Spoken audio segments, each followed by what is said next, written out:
Жуши бол Хятадын өмнөд сүн гүрний үеийн агуу сэтгэгч, гүн ухаантан, Күнзийн сургаалыг дэлгэрүүлэгч, хөгжүүлэгч, нэртэй төлөөлөгч байжээ. Би өнөөдөр Фужианмужийн Санмин хотын Юуши шам буюу Жушигийн төрсөн нутагт ирлээ. Энэ асрыг амьд усны асар гэж нэрлэдэг. Яагаад ингэж нэрлэв гэвэл Жушигийн яагаад ийм тунгалаг байдгийг сувгаас асуувал амьд усны их сурвалжид байнам хэмээх яруу найргийн мөрөөс үүсэлтэй. Бодол санаагаа байнга шинчилж нээлттэй хүлээцтэй байснаар цаг үедээ хөл нийлүүлж урагшилна. Энэхүү гүн ухаан нь өнөөгийн Хятадын хөгжлийн бүхэл салбарт нэвтэрч байна. Намайг Гэрай гэдэг.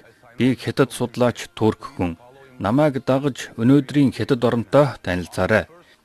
Эхний өртөө цэцэгт улс Цэнгэг ус. Эндээс аяллаа эхлэе.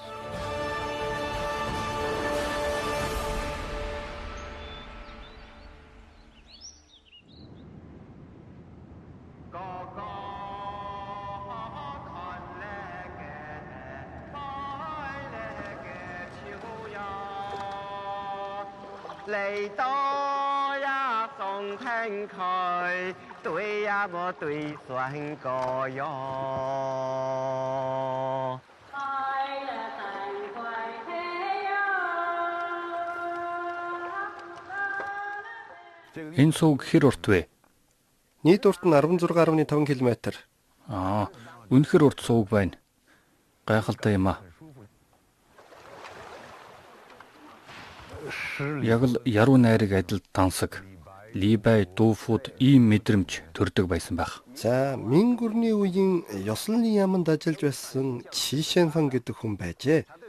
За, энэ хүн Шан Чиншид хийсэн аяллынхаа тухай үзэсгэлэнт байгаль нь зүуд зэрэглэгээ мэд ертөнцийн уран үгсээр зүйрлэж үлж чадна гэж дуу алдан бичсэн байдаг. Үгээр дүрслэхийн аргагүй маа. Байгалийн өвөрмөц тогтцтой чулуун хэрэм. Өмнөөс нь харвал далайд хөвөх завтай төстэй. Урдуураа их өвөрмөц. Уснаас үсрэх аврах загас шиг хэлбэртэй. Зам дагуу хөвж явах үед үзэмж нь үнэхээр өвөрмөц. Very beautiful. Та англиар ярьдаг уу? Би чи ер нь олон улсын жуулчдад байнга үйлчилдэг шүү дээ. Тэгэхээр нэлээд сан ойлголцох хэмжээнд бол ярианы хэлийг сурсан. Байгалийн ийм төгс зохицол дунд дуу сонсож үзэмжит сайхныг харж явах сайхан юм. Үүнээс ч илүү онцгой зүйл бий. Шанчин шигийн Ахмад завчин Шоукөвн нэгэн мөрөг загсны түүхийг надад хуучилсан юм. 1997 оны 4-р сарын 10 байв. Шижинпин дараг манай энд ажилласан юм. Тэр өдөр ши дараг миний завин сууж явлаа. Тэгтэл алдлаг шаргал мөрөг загас дээшээ өсрөн гарч ирэв. Санамсруугөө зочилсон мөрөг загас завин дээр унахад ши дараг барьж авсан юм. Яг энд мөрөг загас эндээс өсөж гачирсан. Тэрээр загсыг барьж авахдаа усанд буцааж тавьсан. Их байгальд нь буцааж буй явдал. Та олон жил зав сэлэрдэж байна уу? 25 жил ажиллаж байна шүү дээ. Өмнө нь 25 жилийн өмнө бид газар тариалангийн ажил хийдэг байсан. Одоо бүр завгүй болсон. Завчин, тариаланчин гэсэн хоёр ажиллаа зэрэг хийж байна. Мөнгө олж олохын хэрээр төрөвч зузаарч амьдрал сайжирч байна. Тэгэхэр чин аз жаргалтай байлгүй яах вэ? Хятадын уламжлалт соёлд хүн байгалийн зохицон оршихуйн тухай өглөг хайрын уулс, мэргэн хайрын ус гэсэн ойлголт бий. Чанку тосхонд таарлцсан хүмүүс энд болсон үйл явдал нь эдгээр ойлголт өнөөх хүртэл Хятадын ард түмэнд нөлөөлсөөр байгааг харлаа. Та нар одоо ямар ажилд гарах гэж байна? Сайн уу, намайг хүн шиг эдгээ Жанлив шинэ аврах багийн дарга, шинэ улс төрөөр зөвлөдөх зөвлөлийн гишүүн. Манай багийн гишүүд бас хүүхдүүд сувгийн даргын хамт судалгаа хийж байгаа юм аа. Усан онгоцоор голын төв хэсэгт хурж эргүүлэхийн бидэнтэй хамт явах уу? Тэгье, баярлалаа.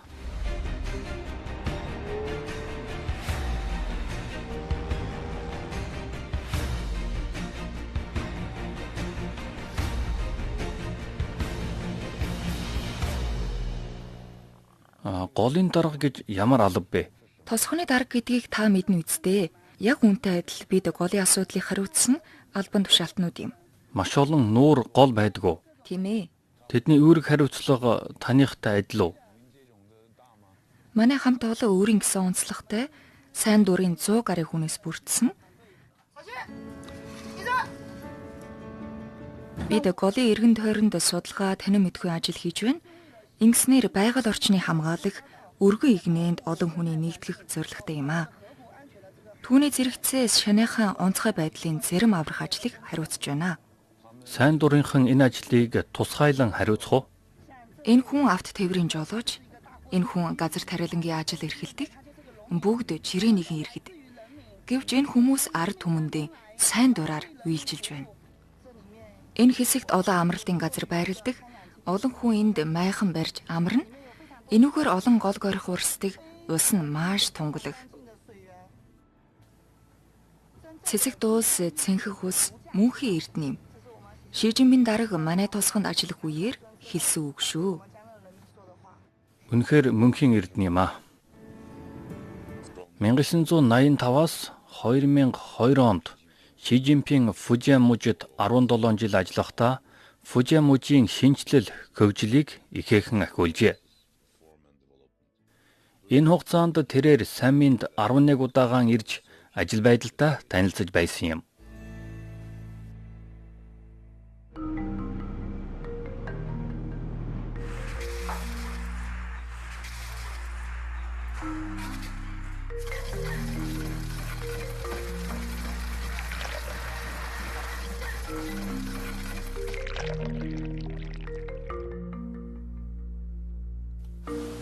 Нутгийн цайнаас амсаарай. Баярлалаа танд.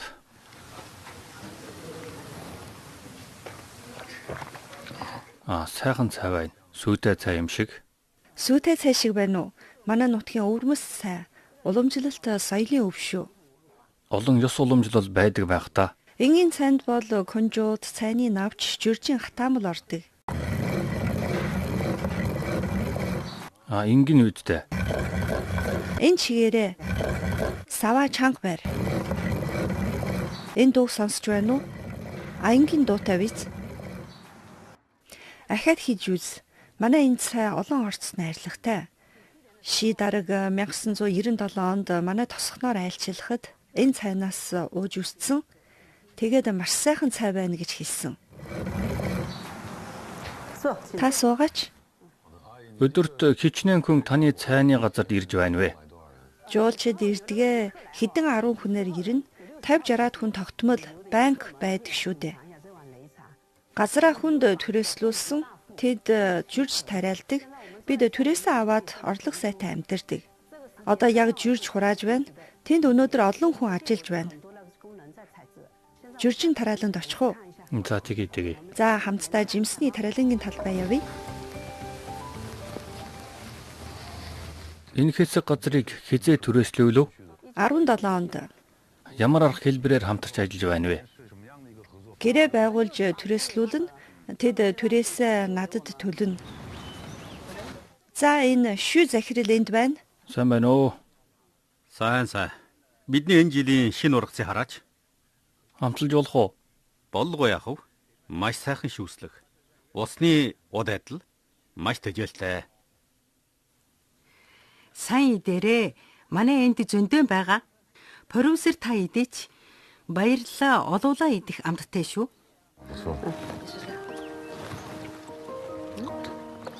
Та нар энэ газрыг сонгосон нь газар зүйн баярлалаас болсон уу? Энд анх ирэхэд хотгор газар бидний анхаарлыг татсан. Гарцаагүй зөв сонголт байлаа. Тусгаарлах ус байхгүй бол аюулгүй эрүүл ургуулахад бэрхшээл үүснэ.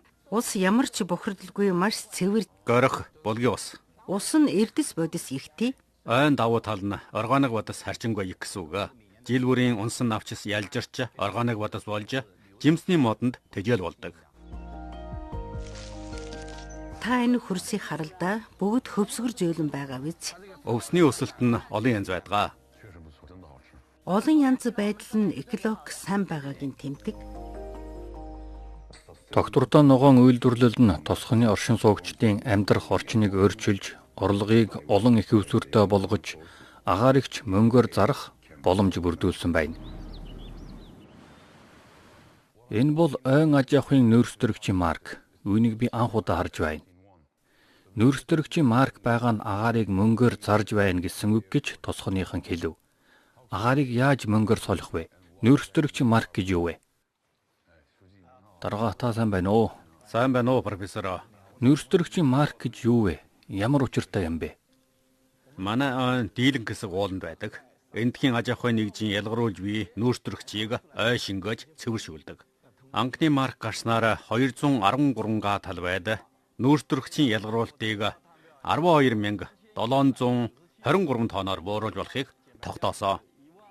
Ингээд 2021 онд анхны марк гаргасан юм а. Тухайн үед энэ маркийг 14,000 янаар зарсан. Мод огтлох байгаар чинэлэг амьдралууд төмөөлөх болжээ. Компаниуд нөөцтөрөгчийн марк худалдан авснаар нөөцтөрөгчийн хэн ялгарлаас үүдэлтэй бохирдлыг нөхөж нөөцтөрөгчийн худалдааг дэмжиж байгаль орчныг хамгаалахад нэмэр болж байна. Энэ нь хятадын ард түмний эдийн засгийн хөгжил, экологи хамгаалах, тэнцвэрийг олох гэсэн байнгын оролдлого юм. Тосгон маш сайхан эмх цэгцтэй байхыг би сая харлаа. Одоо тантай хамт тосгоноор ахиж явж болох уу? За тэгье. Өмнө бид 3 үгэ гэж нэрлэдэг байлаа. Сайхан байшин байхгүй. Өргөн зам байхгүй. Шөндөө гэрэлтүүлэггүй. Ийм 3 үгэ бидэнд байсан юм а. 1997 оны сүүлээр бид хуучныг нурааж шинээр сэргэн босголт хийж эхэлсэн. Төлөвлөлт бүтээн босголтыг тасралтгүй хийснээр өнөөдрийн экологийн зохицолтой тосгон болон хувирсан юм а. Цэцэгт улс, цэнгэг улс үнэлж баршгүй эрдэнэ гэсэн ойлголт жирийн иргэдийн амьдралд шингэжээ. Тэд байгаль орчныг хамгаалахын үр шимийг хүртээд зогсохгүй чинэлэг амьдралын үндэс нь болсныг эдгээр газраар явх үедээ би мэдэрлээ.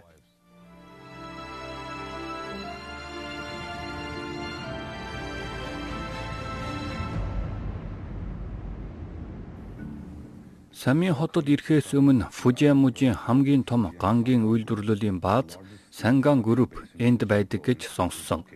Гангийн үйлдвэрийг хот дотор орчин суугчдын хороололтой маш ойрхон байгуулсан нь байгаль орчинд хэр зэрэг нөлөөлөх бол. Бид очиж үзэхээр шийдлээ. Сайн байна уу, ноён? Сайн байна уу? Танд газарчлаа. Манай ажилтай танилцаарай. За баярлалаа. Төмрийн хайлч дөнгөж нэмсэн. Одоо боловсруулна. Ган боловсруулах ийм хэлбэр болсон уу? Хэдхэн товчлуур дараад л болчих уу? Өмнө нь энэ ажил маш төвөгтэй байжээ. Бүх зүйлийг гараар хийдэг. Миний хуучин зургийг харахгүй юу? Харъя да. Хараач, тоос шороонд дарагчихсан тийм байга үсттэй. Өнөөдөр бараг бүтэн ээлж ажиллаж байна. Манай өвөө Туркийн хар тэнгисийн эрэгт гангийн үйлдвэрт ажилладаг байсан. Тийм үү? Би 2 дахь үеийн ган үйлдвэрлэгч. Азар Хятадын гангийн үйлдвэрлэлийн өөрчлөлт шинжилэлтийн гэрт болжээ би. Таны энэ хуучин малгайн түүх учир начрын тухай асууж болох уу? Энэ бол аав минь малгай, миний хамгийн нандин дурсгалтай идэлтэй. Өмнө нь улаан галтай гараараа тулдаг байсан үед ийм сайн малгай байхгүй бол ган боловсруулахад оролцох боломжгүй байлаа л да. Одоо бол мэдээж өөрөө. Бүх зүйл бидний өрөөндөх оптик камераас хамаардаг болсон. Хэдийгээр энэ зүйл одоо яламгүй зүйл болсон ч надад маш тусгалтай байдаг юм а. Өвөө маань гангийн үйлдвэрт олон жил ажилласан. Харин би амьдралдаа анх удаа Хятадын гангийн үйлдвэрт орж үзэж байна. Энэ үйлдвэрийн шугам ашиглалтанд орсноор Хятад улс дэлхийн хамгийн том ган үйлдвэрлэгчээс хүчрэх үйлдвэрлэгч болж дэвшсэн дүр зураг болсон юм а. Миний аавын үеийнхэн анхан шатны бүтээгдэхүүн үйлдвэрлэдэг байсан бол бид усан онгоцны хавтан хүртэл үйлдвэрлэх хэмжээнд өндөр түвшинд хүрснийг хараад маш их багтдаг. Бүтээмжийн өөрчлөлт маш их байна да. Тийм ээ. Энэ бол нэмэн өртөг багтай бүтээгдэхүүнээс өндөр өртөгтэй бүтээгдэхүүн рүү шилжсэн явдал юм а. Аж үйлдвэрийн өөрчлөлт бол ногоон хөгжлийг дэмжих түлхүүр болно. Санган Групп байгаль орчныг хамгаалахын төлөө ямар арга хэмжээ авсан бэ? Энэ асуултаа бэлдээд чин даргаыг зорилоо. Саммингийн орчин маш цэвэрхэн байдгийг энд ирээд би анзаарлаа. Гэхдээ хот дотор гангийн үйлдвэр байж болно гэдгийг ерөөс төсөөлөөгүй. Манай компани хоттой залгаа хотын дэргэд байдаг.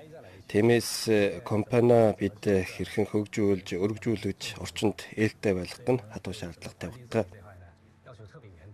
Тухайлбал утааг хэрхэн бууруулах вэ? Тоос зайлуулах манай төхөөрөмж 3 шатны нарийн тоосыг бүрэн сорж арилгах тохиргоотой. Бидний харж байгаа ногоон цэгүүд нь үйлдвэрийн өөр байшинд байгуулсан байгаль орчны хяналтын цэг юм а. Газар дээр нь очиж үзье дээ. За тэгээ үзмээр байна. PM 2.5 шометр бүрд 10 микрограмм байгаа үсттэй. Дотоодын болон олон улсын стандарт гэж байдгүй. Манай PM 2.5-ын стандарт нь 35 микрограммаас доош байдаг. Агаарын чийгшил, агаарын даралт, терминатор, салхины чиглэл зэрэг бүх үзүүлэлтүүд байгаа тул хүмүүс биднийг тууштай хянж сайн ажиллаж, байгаль орчныг сайтар хамгаалах боломжтой. Ингэж байж л аз жаргалын мэдрэмж дүүрэн байх ёстой.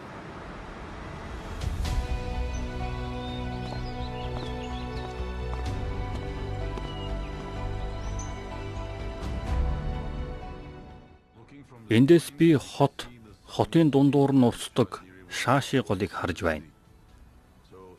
Голын нэг талд нь гангийн үйлдвэр, нөгөө талд нь Саммин хот байна.